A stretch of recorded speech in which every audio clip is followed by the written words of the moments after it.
Hi, I'm CKnappenberger, and this is my Module 9 case study for AEP 855 in the summer of 2020 when ethics and policies collide.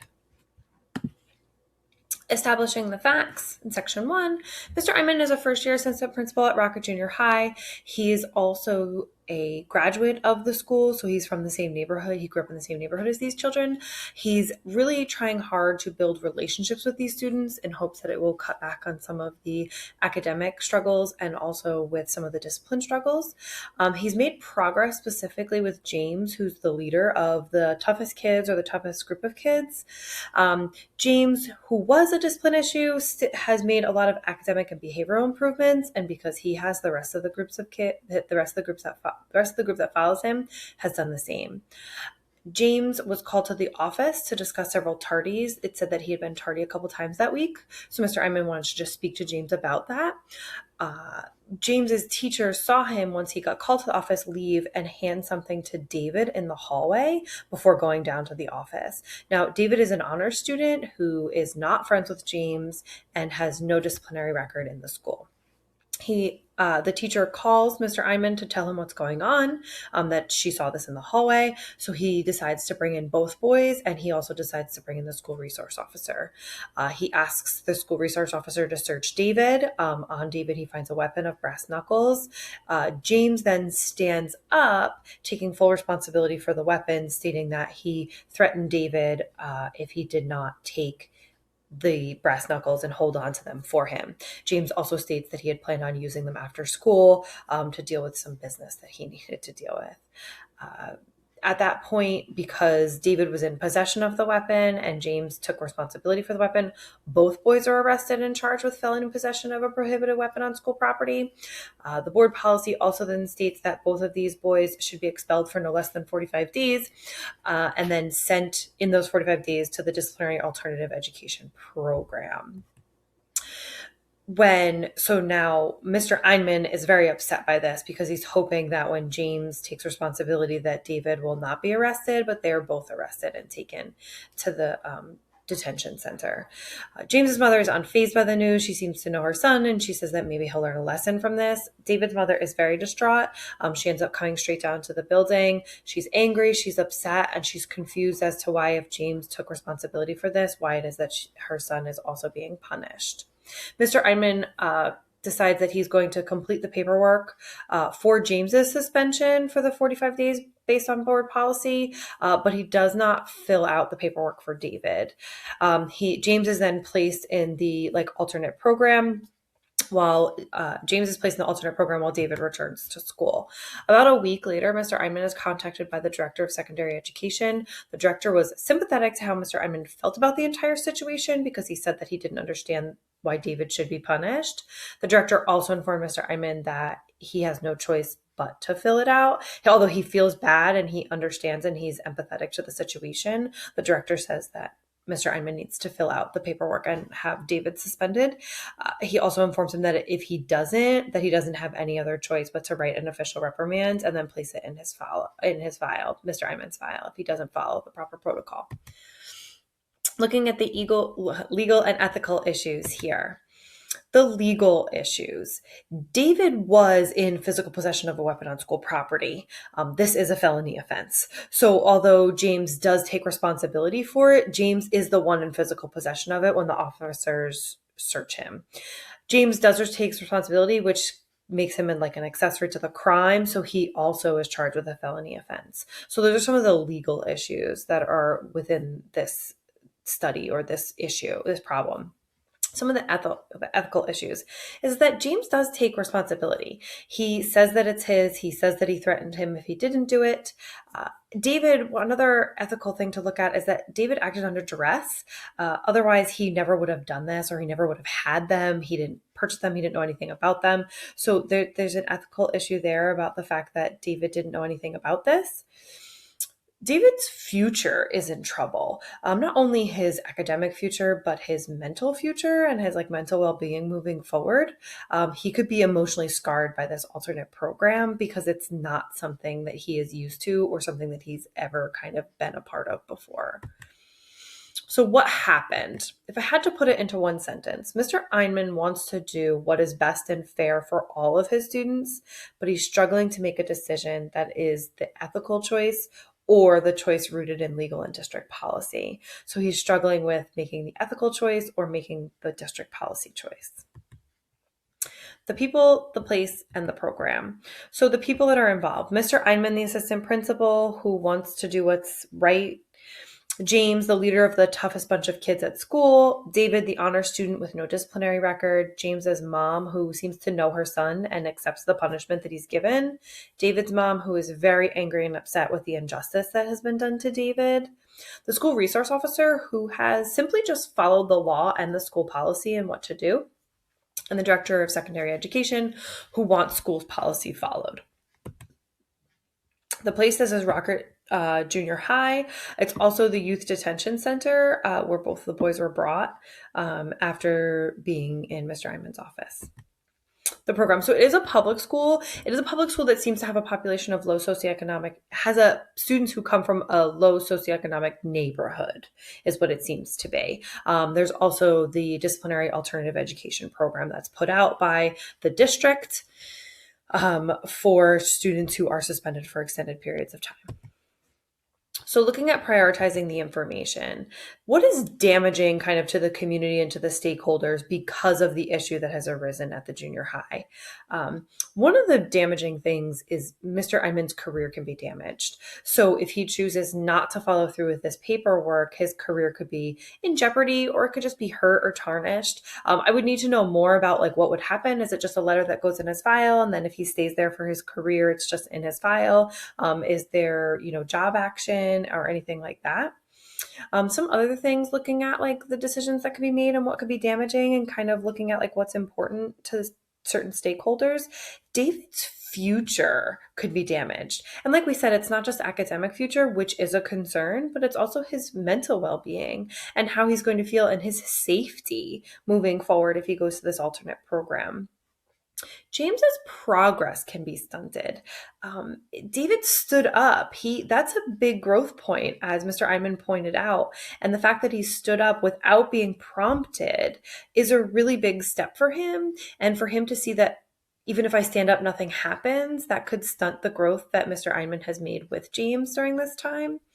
But now if Mr. Einman chooses not to fill out the paperwork for David, there could be mixed signals going out to the community, to the other students, so he had a weapon, he was arrested, he was taken out of school in handcuffs, but nothing happened to him. So kind of, we need to consult with our building principal on this. We need to talk to maybe some other district leaders to say, like, to obviously plead a case, but also to kind of put out there that we don't want to send out the wrong message that you can do these things and not get in trouble. But we also want to put out there that if this is like a wrong place, wrong time type of situation, that we are supportive of you and that we want you to feel safe and honored and everything like that inside the building.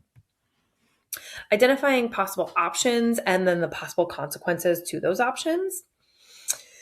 First option is he takes no further action, Mr. Einman. He deals with the write-up from the director. He puts his career in jeopardy. But again, we need more information on that. Is that really what's going to happen? Just kind of, that's one option. He does nothing from this point forward. Mr. Einman can fill out the expulsion paperwork for David. This could hurt David's future. It could upset David's mother even further. It could put him in physical danger in the new alternative program. Another was he could fill out the paperwork for a lesser punishment. So perhaps filling out the paperwork so that it allows David to serve a different punishment, maybe with detentions inside the school building instead of going to the alternate program, where it is that he's still being punished for being a part of this, but that he's not receiving the full punishment of the alternate program. Finally, the last option could be Mr. Einman could reach out to David's mother about the situation, have her petition the director about the policy, maybe encourage her to meet with the board and kind of go that direction. And again, kind of maybe taking some of the heat off of him and kind of putting it into the mother's hands because it is a district policy and not Mr. Einman's personal policy. So just looking at our options, the pros and the cons to our different options. So option one, when he takes no action, he will be reprimanded. That's a con. His career could get into jeopardy. That's a con.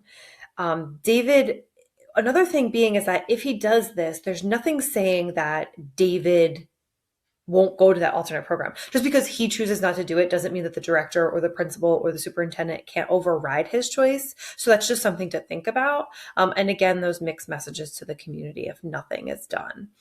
This does demonstrate a capacity to evaluate ethical dimensions of a situation. Mr. Einman has looked at the situation and decided that what is ethical is to not do something. Another option is Mr. Einman could just fill out the expulsion paperwork, do what the director told him to do, and go from there. This puts David's safety in jeopardy. It puts his future in jeopardy. Mr. Einman's career is safe because he's done what his boss has told him to do. Legally, it is a sound decision because it follows all the policy, but this doesn't demonstrate a capacity to evaluate ethical dimensions. He's not thinking about this isn't ethical to put this kid who really just got bullied and then now is in a terrible situation. That's not the ethical choice. The third choice, looking at the pros and cons, Mr. Einman could fill out the paperwork with a lesser punishment. David's safety is not in jeopardy. Mr. Einman's career could be in jeopardy, but maybe not because he does have the paperwork that he's asked for. It can send mixed messages to other people. I think that it needs to be clear. It needs to be fair. He's looking at the ethical dimensions of the situation. He's decided that, David does need to know that he maybe should handle the situation differently moving forward. But it is slightly legally ambiguous because he may be falsifying paperwork depending on what paperwork is available in the district and how he would have to fill it out. So that could be something that may be a con. But again, this is a safe option for David and David's well-being. The other one would be reaching out to his mother. So everything could be delayed because if the mother starts to complain, then perhaps the paperwork and everything, David may be safe for a short period of time. There might be more time to make better decisions or to make the best decision. Perhaps the higher ups will be able to see that this wasn't the best choice and that maybe we need to look at other options. The director could feel very betrayed in all of this, though. That's a big issue. He told him to do something, and instead of doing it, he went to a parent to have a parent handle it. That could, although this does look at the personal conduct and different relationships with people, his career could be in jeopardy again because he didn't listen to his boss and instead he had a parent come in to complain. So there is a tricky situation. Although this might work out for David, it could not be the best move for his career. So what do I believe is the best option? For me, the best option is to fill out the paperwork with lesser punishment. This is from my own experience of there are other ways to phrase things and to support it with evidence in order to make it so that the punishment fits the crime or the punishment fits the situation. He shows David that he doesn't agree with the policy. So he's showing David and the mother that this policy it's a broken system.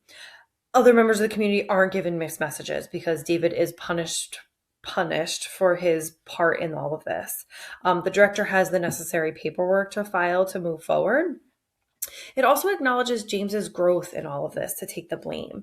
James has come a long way, and basically because of Mr. Einman's efforts. So this option says that, yes, he didn't get the same punishment as you, and you standing up did do something. There's still also maybe repercussions for David and Mr. Einman, which I had mentioned earlier, because they might not follow through on this. They might not take what Mr. Einman does. The principal could override it. The director could override it or anything like that. But this is the option that I feel is best, shows that he evaluated the different dimensions of all of this. He analyzes his decisions in the ethical framework, and then he's able to communicate and advocate for the ethical and legal decision. David is given some type of punishment for what has occurred, but it is not the punishment that James received for having the weapon in the first place. What will this look like? If I had imagined kind of playing this out, how might it look? steps to take. First is I need to inform my principal of the paperwork and what I'm going to be doing. Have a conversation with my principal, talk about that. Tell the parents what's happening, because as far as David's parents are concerned, or David's mother is concerned, there's nothing happening. He's back at school and everything's fine. So we want to be open and honest and clear about this in order to show them that we are trying to take the ethical route here and model ethical behavior. The director, you need to be clear. You can't just have that come across his desk. You need to explain what you're doing. Again, with the support of your principal, to kind of put that out there.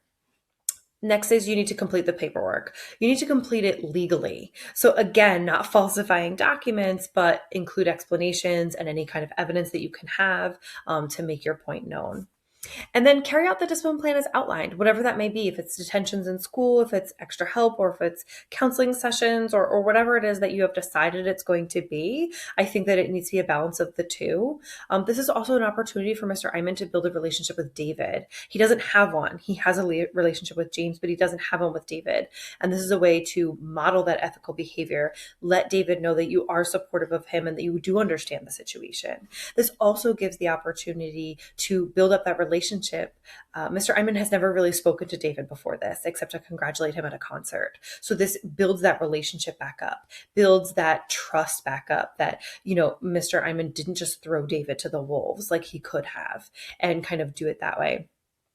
Also, accept and recognize whatever career consequences are going to happen. If a letter gets put in your file, if you are reprimanded, any of those things, model that ethical behavior for others, accept it and move on, whatever it is that you may be. How does this promote academic success and personal well-being of each student and of the adults? Again, acknowledging James' personal growth. This seems like a big step for him that he was able to step forward unprompted. So acknowledge that. Protect David's education, okay? Promote David's well-being. And promote Mr. Eyman's moral values. He wants to do what's ethical and he's trying to do what's right. So we want to make sure that this is definitely promoting him as an adult and his best interests. It also promotes the well-being of all the other students. It shows Mr. Eyman as someone to be trusted. It shows him as an ethical and moral leader. And it's kind of just showing that he values what's best for the building. This is the resource that the case study came from. Thank you very much.